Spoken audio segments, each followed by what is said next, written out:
দেখেন সুদ ভিত্তিক কিরকম। ধরে নেন আপনি রিটায়ার্ড করছেন, যারা আপনাদের বাবা মাকে জিজ্ঞাসা করেন, রিটায়ার্ড করলে একটা টাকা পাওয়া যায়। এই টাকাটা উনি যদি প্রতি মাসে খরচ করে তাহলে 2 বছর যাবে না, সব টাকা শেষ হয়ে যাবে। আর কয়জনের বাবা মার ছেলে মেয়ের ক্ষমতা থাকে বাবা মাকে দেখার? এটাও কিন্তু বাস্তব সত্য কথা। চাইলেই সবাই আমরা বাবা মাকে কাছে রেখে তাদেরকে আমরা দেখতে পারি না। তাহলে বাবা যে রিটায়ারমেন্টের টাকাটা পাইলেন, এটা রাখবেন কোথায়? সঞ্চয়পত্র কিনবেন? সুদ না। তাহলে কি করবেন উনি? সেই জন্য আমরা বলতেছি জাকাত আমরা প্রতিদিন ফকিরকে 10 টাকা করে দিয়ে দিলাম। ওই লোকটারও কোনো উপকার হলো না, আমারও কোনো উপকার হলো না। আমি যদি তাকে একটা আমি আপনাদের গল্প শোনাই। আমি নওগাঁতে অনেককে রিক্সা কিনে দিছি, অনেককে কি কিনে দিছি, দোকান করে দিছি। 6 মাসে যায়নি, আচ্ছা দেখি কি হয়েছে, হয় বিক্রি করে দিছে, নাহলে ওটা বন্ধ হয়ে গেছে। কারণ ওটা ভাবছে কি যে এটা তো আমাকে দিছে আবার চাইলে আবার পাবো। আর আমি যদি এটা এইভাবে দিতাম যে তোমাকে এটা দেওয়া হলো, প্রতি মাসে কিন্তু আমাকে এই টাকা ফেরত দিবা, তাহলে কি ও বিক্রি করতে পারতো? বাংলাদেশ জামাত ইসলাম এই জন্য বলে জাকাত ভিত্তিক সমাজ ব্যবস্থায় খালি আপনাকে টাকা কর্মের সংস্থান করে দিবে না, এইভাবে 1 টাকা 2 টাকা করে দেওয়া হবে না। ওই জন্য বলছে 5 লাখ যারা আছে তাদেরকে উদ্যোক্তা বানানোর জন্য তাদেরকে কি দিবে? সুদ মুক্ত ঋণ দিবে, যাতে আপনি কিছু করতে পারেন।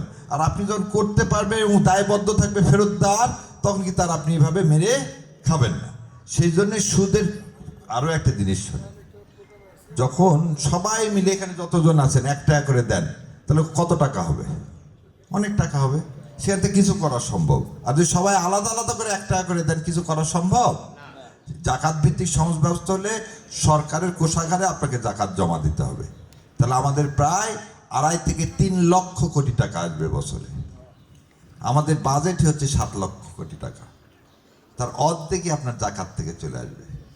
একটা সময় আসবে ওমর রাদিয়াল্লাহু আনহুর মতো আর জাকাত দেওয়ার লোক খুঁজে পাওয়া যাবে না। আল্লাহ আমাদেরকে সেই জায়গায় নিয়ে যায়। দ্বিতীয় যেটা বলছেন শোনেন, পশ্চিমা না, রিজিকের মালিক কে? যেই কোশ্চিন লিখছেন পশ্চিমারা আপনাকে নিষেধাজ্ঞা দিবে কিনা, আপনার ইমান দুর্বল।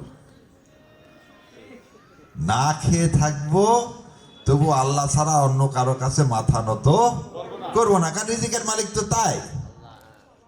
রিজিকের মালিক সে না, রিজিকের যে ব্যবস্থা করবেন সে বলছে কি আমার অভিভাবক।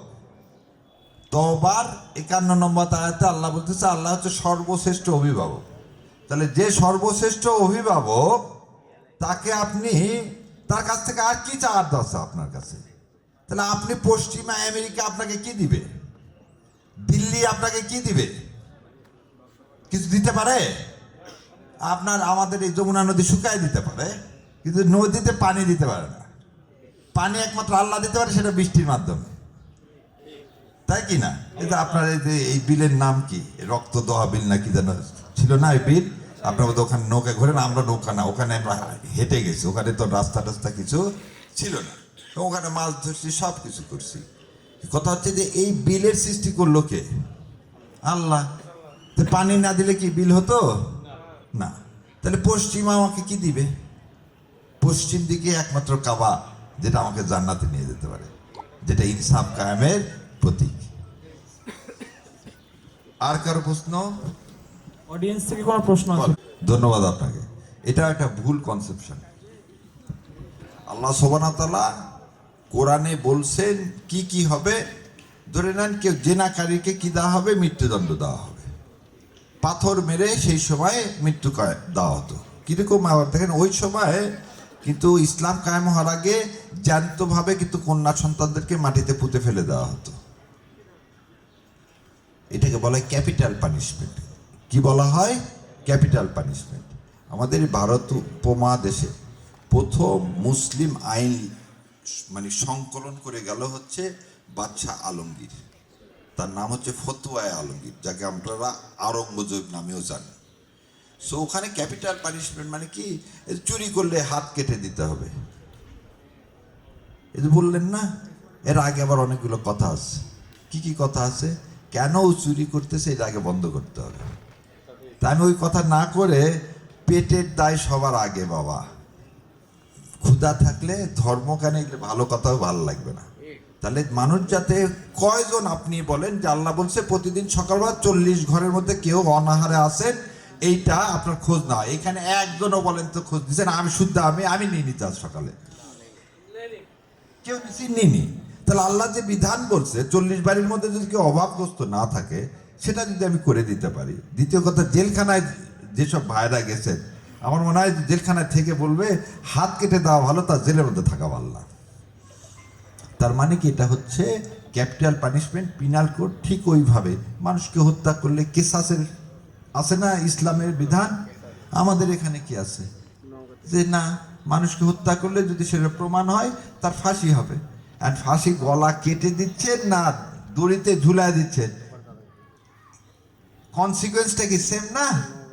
তো সেই কারণে আপনি যেটা বললেন যে হাত কেটে দেওয়া, এটা কারা করতেছে? ওই যে সুশীল। সুশীল মানে হচ্ছে আমি যা বলি তাই তো সামনে চলে যায়। যারা যারা বলে ইসলামের বাইরে যেতে হবে, তারা আপনাকে বলে কি, শোনেন, আমরা যখন আমি একসময় বাম ফ্রন্ট করতাম এবং নগাঁয় আমি বলে দিচ্ছি কার কাছে, পিটু ভাই আছে না, পিটু ভাই আমরা সবাই করতাম এবং সবসময় ইয়া করতাম যে শিবিরের মতো খারাপ কিছু নাই। কাপি ভাই সাক্ষী, দেখতেই পারতাম না। কি কারণে জানেন? যে না, এরা হচ্ছে হাঁটুর উপরে প্যান্ট পরে। হাঁটুর উপরে প্যান্ট পরা ছেলেদেরকে কোনো মেয়ে পছন্দ করে? তার মানে আমি দুনিয়াবি জিনিসের মধ্যে বেশি ইনভলভ ছিল। আমাকে ওই জিনিসগুলো ওইভাবে বোঝানো হয়নি যে তাকলুর উপরে পড়ার সাইন্টিফিক কারণটা কি, এবং আল্লাহ এমন কোনো কথা বলেনি যেটা কি হবে না, যেটা কোনো বিনা কারণে বলছে। আর প্রগতিশীল মানে যে ইসলামের মধ্যে সবচেয়ে বেশি থাকে, সেই হচ্ছে সবচেয়ে বড় প্রগতিশীল।